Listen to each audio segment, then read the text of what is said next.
So last year was our first year raising baby chicks that were very young, pretty much straight from the hatchery, and we had sort of a rough go at it. We lost about a third of our baby chicks, and so we're going to share what we did last year, what we learned, and what we're doing differently this year.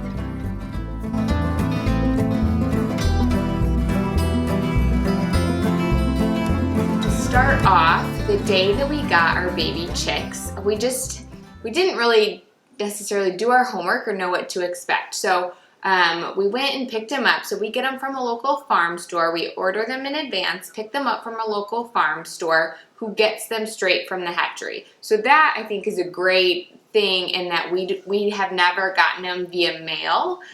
We get them straight from the hatchery, dropped off at a farm store, and then we go and pick them up. So they're never under the mail systems. Somebody gave us that recommendation, farmer friend close by, and we looked for options. If you don't, you might not have that option everywhere. Sometimes you can only get them by mail, but if you can get them through like a local feed store or farm store, that's a great route to go. Yeah, it's nice to just not have that outside, just unknown and out of your control situation of kind of the mail system.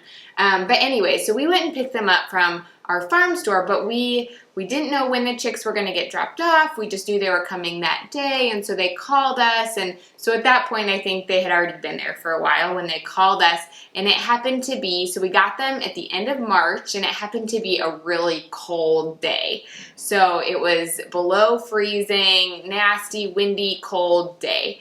And so we went, when they called, we picked them up and we brought them home, but we just didn't do it maybe super quickly. We didn't have our act together really. Yeah, it was our first time. We didn't really know that maybe there was a sense of urgency there that we needed to get them in the coop right away. And it was exciting. I mean, we were taking pictures. Our kids were there. They wanted to see the baby chicks and hold them and pet them and all these things. So we were doing all of these things, but in the meantime, our baby chicks were really cold, I think. And so I think this was probably our biggest downfall, was just that the amount of time it took us to get them from the store, get them home, and then from being here, getting them in the warm, heated brooder that we had set up for them. So they were just kind of off to a bad start. And so I think our chickens from the beginning were kind of just behind and just not as robust, and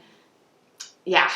Yeah, you want to see them just active and running around and pecking and scratching and doing the normal chicken things, and our chickens were sort of just huddled up, cold, not moving a ton, but we didn't really know because it was our first year, and so we just, So this year what we did differently was we actually called the feed store in the morning. We were like the first ones there. Once it was like they were just unloading the chicks' boxes off the truck, and we were picking ours up and bringing it home, and we just did it so much more quickly this time. And it happened to be a nicer day. We also did it at the end of March still.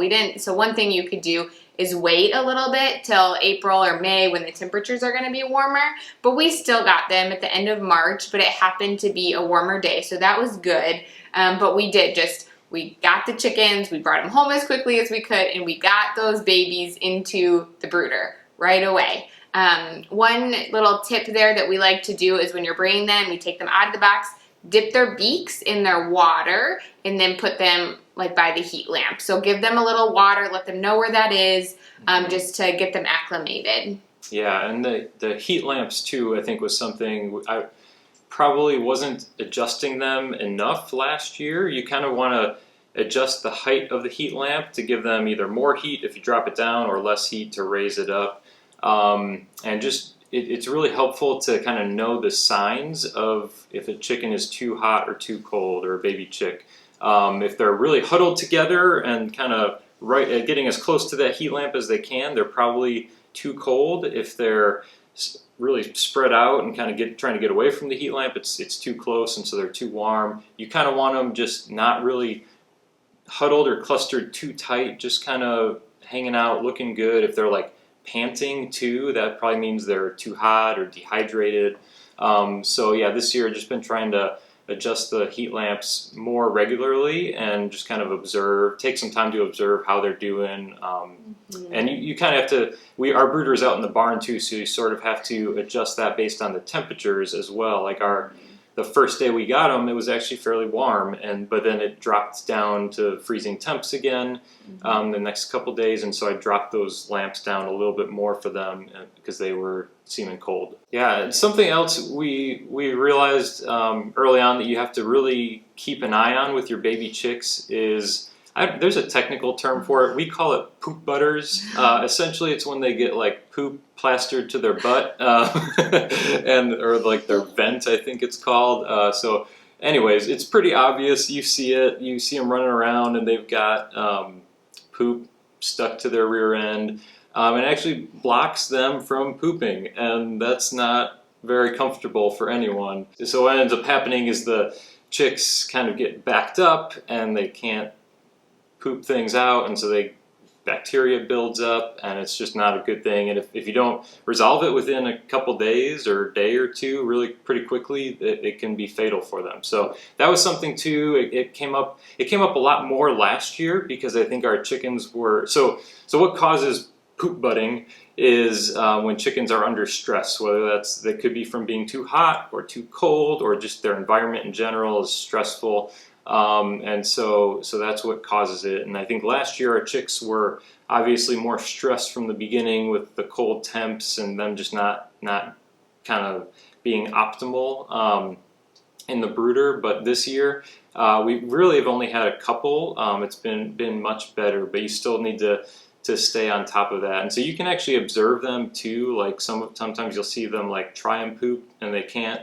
But so it's something to keep on top of, observe, look out for them. And what we actually do is we take the chicks from the brooder, bring them inside. What you can get like just like a warm rag. If it's not too bad. Yeah, if it's not too bad, you could just get like a warm rag and kind of like let it moisten and wipe it down a bit and get that off their back end. I like to just get like put them under running water, get it to a nice kind of lukewarm temperature. You definitely don't want hot or scalding your baby chicks, but you don't want it cold either. You don't want it cold either. Get it warm for them, nice comfortable temperature, and just kind of run it under there. And yeah, it's a little nasty. You kind of have to get your hands in there with the poop and pull it off. But you want to do that, and I just did that to a chick this morning, and they went back in the brooder right away, and the first thing they did was poop, and probably felt good. Felt good. So yeah, poop butter is something to watch out for. And with the poop butter, so what we like to do is run them under cold or warm water, but then also afterwards, we like to take a hair dryer and actually dry them off, because it goes back to the temperature thing, that these are fragile little baby chicks, and so they need to be kept warm. And so after, if they just got wet, even if it was warm water, they're going to get cold from that. So we take a hair dryer, we warm them, make sure they're fully dry from the water before bringing them back out to the brooder. And even in that time period of going back and forth from the house to the brooder, just doing that quickly so the chicken isn't out in the cold too long. I know last year when we had this problem, we actually lost a few kind of in that process of bringing them in, cleaning them off, bringing them out. Like, I feel like they were so fragile that we even lost them kind of just in that time period in between, because that was so stressful for their system and cold and stuff like that. So yeah, that first week really in particular, like 7 days or so of a baby chick's life, they're really fragile, delicate. You need to be keeping an eye on them, pretty close eye on them, just making sure they have everything they need, that they're not stressed out at all.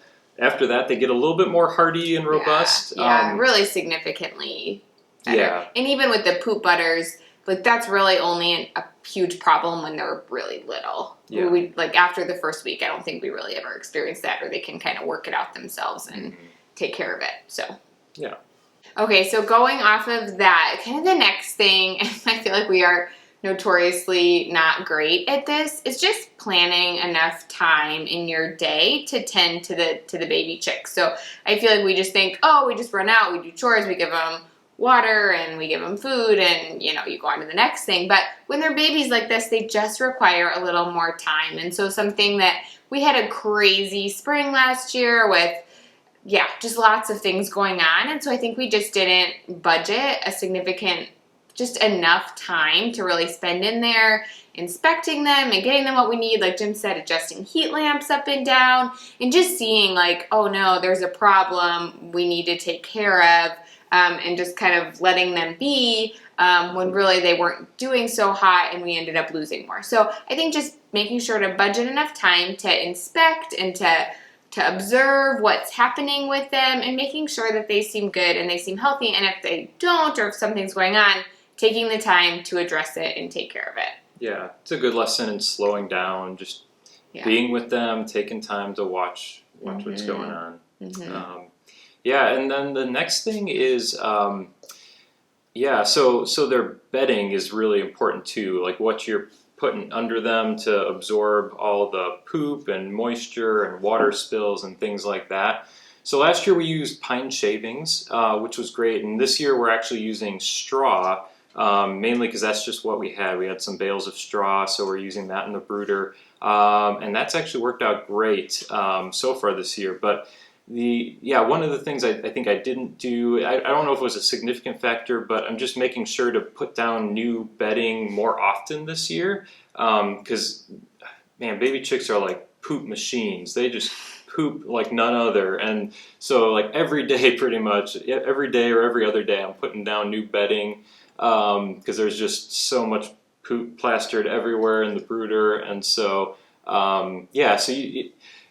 if it builds up enough, especially in that first week of life, like we said, where they're pretty prone to different things, there could be like different diseases or things that pop up from just too dirty of a brooder that they're in. So just keeping things fresh and clean, laying down new bedding for them can really help, really go a long way.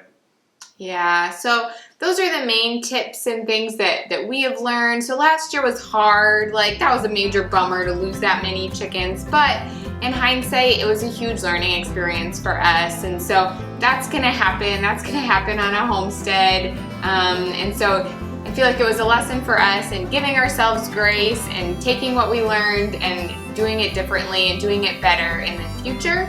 And so hopefully you can learn from our mistakes and not replicate the things that we did, and have an awesome experience with your baby chicks. And if you are looking to add some baby chicks to your farm but not sure how to house them, we actually created a video on our DIY chicken brooder that has been awesome for us. And so we'll see you over in that next video.